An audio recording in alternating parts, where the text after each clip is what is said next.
Le président de la transition a accordé aux ministres maliens et nigériens de l'économie et des finances.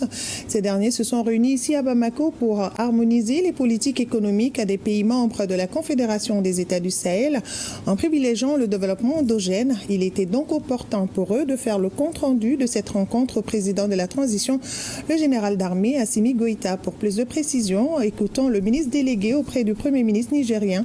Il s'est exprimé au micro de Aluseni Touré. Le contenu de discussion a porté sur l'organisation de l'économie confédérale. Un aspect de l'organisation de l'économie confédérale. Vous savez, nous sommes passés d'une alliance à une confédération. Et donc, dans ce cadre-là, l'ambition d'intégration est plus importante encore.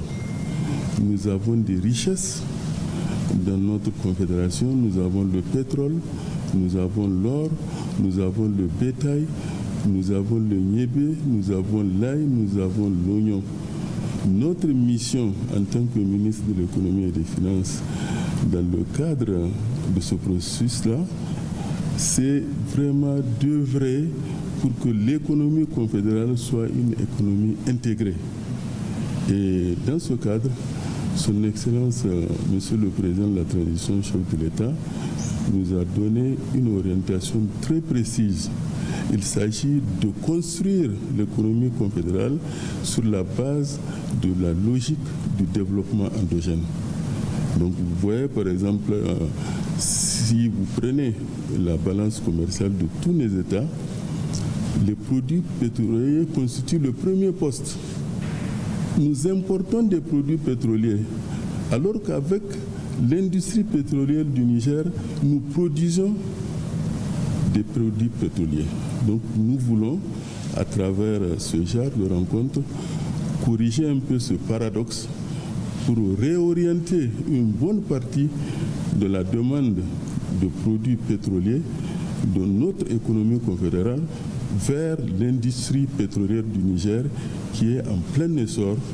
Comme vous le savez, nous sommes passés d'une production de 20 000 barils jour jusqu'à la fin 2023 à une production de 110 000 barils jour à partir de 2024 avec 90 000 barils jour destinés à l'exportation. Maintenant, ce que nous voulons faire, c'est d'accentuer la transformation de ces produits au lieu d'exporter le brut.